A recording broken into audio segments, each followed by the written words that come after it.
পুরোদমে চলছে Iran, Israel এবং ফিলিস্তিন ও হিজবুল্লাহ যুদ্ধ। জানিয়ে দিব আমাদের হাতে থাকা সর্বশেষ আন্তর্জাতিক সংবাদ। দখলদার ইসরায়েলের ধ্বংসের সূচনা হয়ে গেছে। এরপরেই জানিয়ে দিব জাতিসংঘের ৯ কর্মীকে আটকের দাবি হুতি বিদ্রোহীদের।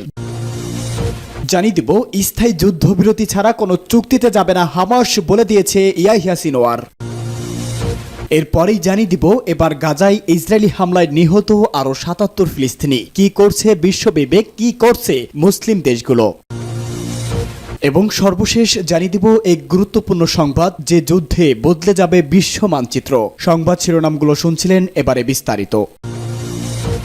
ইসলামী প্রজাতন্ত্র ইরানের প্রভাবশালী আলেম হজ্জাতুল ইসলাম কাজেম সিদ্দিকী বলেছে, ফিলিস্তিনিদের আল আকসা তুফান অভিযানের মধ্য দিয়ে ইহুদিবাদী ইসরায়েলের মৌলিক দুর্বলতা ফাঁস হয়ে গেছে এবং ইহুদিবাদী ইসরায়েলের ধ্বংসের সূচনা হয়েছে। আল আকসা তুফান অভিযানের বিভিন্ন দিক দিয়ে কথা বলেন কাজেম সিদ্দিকী। বলেন, এই অভিযানের ফলে কিছু দেশের সঙ্গে দখলদার ইসরায়েলের সম্পর্ক স্বাভাবিক করার পরিকল্পনা ভেস্তে গেছে এবং তা কখনোই আর আগের অবস্থায় ফিরে যাবে না। তিনি আরো বলেন, ফিলিস্তিনিদের আল আকসা তুফান অভিযান পশ্চাতের কথিত লিবারেল ডেমোক্রেসি এবং এর অবৈধ সন্তান ইহুদিবাদী ইসরায়েলের অস্তিত্বের উপর অপূরণীয় আঘাত হানতে সক্ষম হয়েছে। পশ্চিমা বিশ্লেষকরা বলছে, ইহুদিবাদী বা জয়নবাদী গলে যাচ্ছে এবং বিলীন হয়ে যাচ্ছে। ফিলিস্তিনের পক্ষে ইরানের ইসলামী বিপ্লবের স্থপিত ইমাম খোমেনি নানা পদক্ষেপের কথা তুলে ধরে ইমাম বলেন, ফিলিস্তিন ইস্যুকে গোটা বিশ্ব মুসলিম বিশ্বের প্রধান ইস্যু হিসাবে প্রতিষ্ঠা করে গেছেন ইমাম খামেনি। এ সময় তিনি ইসরায়েলের বিরুদ্ধে ইরানের সশস্ত্র বাহিনীর প্রতিশোধমূলক হামলা অর্থাৎ সত্য প্রতিশ্রুতি অভিযানের প্রশংসা করে বলেন,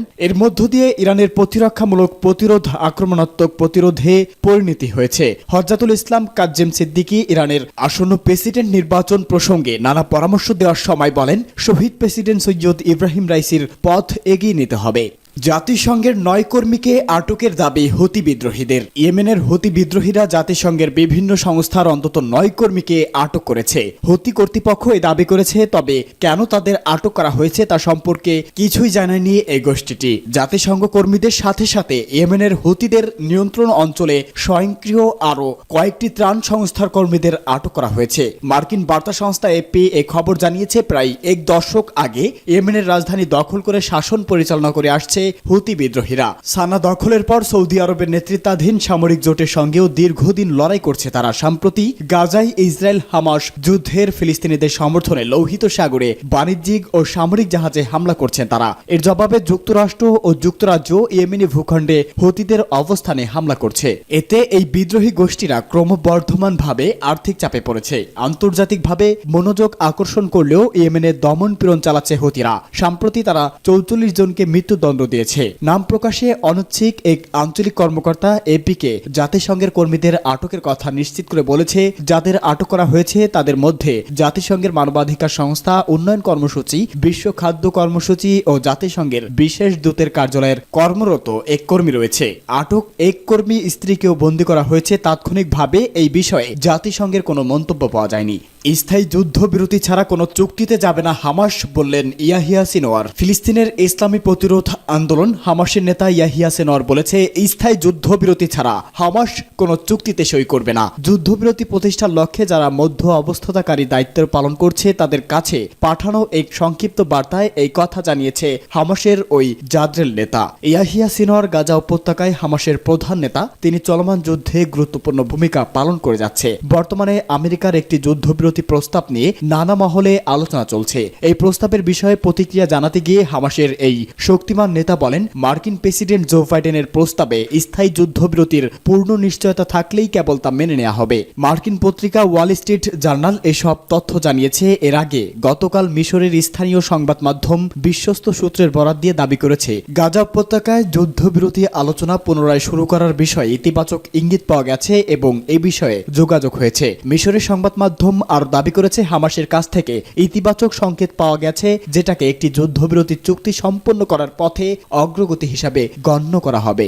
গাজায় ইসরায়েলি হামলায় নিহত আরও ৭৭ ফিলিস্তিনি। ফিলিস্তিনের অবরুদ্ধ গাজা উপত্যকায় ইসরায়েলি বর্বর হামলায় আরও ৭৭ ফিলিস্তিনি নিহত হয়েছে। আরও ২২১ জন ফিলিস্তিনি আহত হয়েছে। গাজা স্বাস্থ্য মন্ত্রণালয়ের বিবৃতিতে এসব কথা জানিয়েছে খবর আনাদোলু। বিবৃতিতে বলা হয়েছে, গত ২৪ ঘন্টায় ইসরায়েলের হামলায় ৭৭ জন নিহত এবং আরও ২২১ জন আহত হয়েছেন। অনেক মানুষ এখনও ধ্বংসস্তূপের নিচে এবং রাস্তায় আটকে আছে, কারণ উদ্ধারকারীরা তাদের কাছে পৌঁছাতে পারছে না। মূলত গাজায় অবিলম্বে যুদ্ধবিরতির দাবি জানিয়ে জাতিসংঘের নিরাপত্তা পরিষদের প্রস্তাব সত্ত্বেও ইসরায়েল অবরুদ্ধ এই ভূখণ্ডে তার নৃশংস আক্রমণ অব্যাহত রেখেছে। এছাড়া গত অক্টোবর থেকে চলা এই হামলায় আহত হয়েছে আরও ৮৩,০০০-এর বেশি তিনি। প্রতিবেদনে বলা হয়েছে, গত বছরের অক্টোবর থেকে গাজা উপত্যকায় ইসরায়েলের চলমান আক্রমণে নিহত ফিলিস্তিনিদের সংখ্যা কমপক্ষে ৩৬,০০০-এর বেশি। অবরুদ্ধ এই ভূখণ্ডের স্বাস্থ্য মন্ত্রণালয় জানিয়েছে, মন্ত্রণালয় এক বিবৃতিতে বলেছে, হামলায় আরও ৮৩,৫৩০ জন আহত হয়েছে।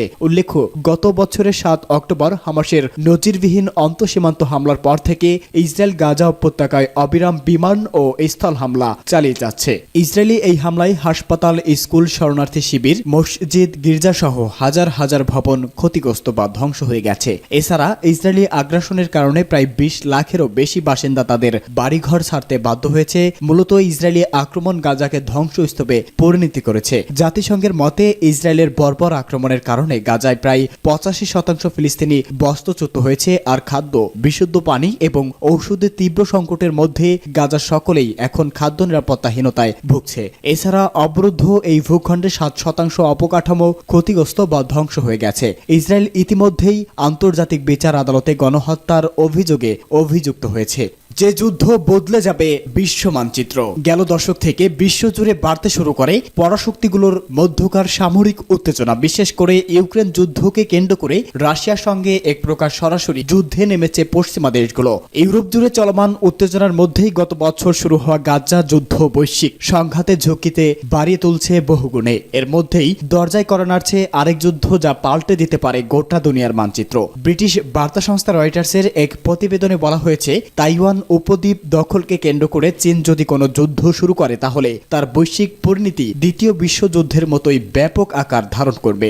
এমন মন্তব্য করেছে যুক্তরাষ্ট্রে নিযুক্ত অস্ট্রেলিয়ার রাষ্ট্রদূত কেভিন রুট। এমনকি এই যুদ্ধের ফলে বিশ্ব পুরোপুরি বদলে যাবে বলে এবং ভিন্ন রূপ ধারণ করতে পারে বলেও হুঁশিয়ারি দিয়েছে তিনি। কেভিন রুট অস্ট্রেলিয়ার 2 বারের প্রধানমন্ত্রী ছিলেন। কেভিন জানান, চীনা প্রেসিডেন্ট শি জিনপিং এ মাসেই ৭১ বছরে পা দিয়েছে। তাইওয়ানের সঙ্গে চীনের চূড়ান্ত জাতীয় ঐক্য অর্জন করতে চাইলে তিনি সম্ভবত পরবর্তী দশকে কাজ করবেন। বয়স ৮০ বছর হওয়ার আগেই তিনি সেটা করতে পারে। এ সময় সাম্প্রতিক মহড়ার ধরন সহ চীনের সামরিক ইঙ্গিত উপেক্ষা করা বোকামি হবে বলে জানান তিনি। বলে, যুক্তরাষ্ট্রের প্রতিরোধ ক্ষমতার উপর চীনের কার্যক্রম নির্ভর করবে। সাবেক এই অজি প্রধানমন্ত্রী জানান, যুক্তরাষ্ট্রও স্বীকার করেছে যে চীন যদি তাইওয়ান দখলে সফল হয়, তাহলে এটি মার্কিন বিশ্বাসযোগ্যতার উপর প্রভাব ফেলবে। বিশ্বজুড়ে মার্কিন জোটের উপর যে নির্ভরতা, তার উপর গভীর ও সম্ভাব্য অপরিবর্তনীয় প্রভাব ফেলবে। তিনি বলেন, তাইওয়ান ঘিরে ভবিষ্যৎ সামরিক সংঘাত এড়াতে যুক্তরাষ্ট্র, চীন ও তাইওয়ানের অভিন্ন স্বার্থ রয়েছে। এই যুদ্ধের অর্থনৈতিক খরচ, অভ্যন্তরীণ রাজনৈতিক প্রভাব ও অজানা ভূকৌশলগত যে পরিণতি হবে, তার মাত্রা দ্বিতীয় বিশ্বযুদ্ধের পর থেকে দেখা যায়নি। যুদ্ধে যে দেশই জয়ী হোক না কেন, তারপর বিশ্ব পুরোপুরি পাল্টে যাওয়ার আশঙ্কা রয়েছে। তাইওয়ানকে নিজের ভূখণ্ড বলে দাবি করে চীন। এই দ্বীপটিকে নিজের দখলে নিতে প্রয়োজনে বল প্রয়োগের হুমকি দিয়েছে বেইজিং। তবে তাইওয়ানের উপর চীনের সার্বভৌমত্ব দাবিতে তীব্র আপত্তি রয়েছে গণতান্ত্রিকভাবে শাসিত দ্বীপটির। তাইওয়ান সরকারের দাবি, শুধু এই দ্বীপের নাগরিকরাই তাদের ভবিষ্যৎ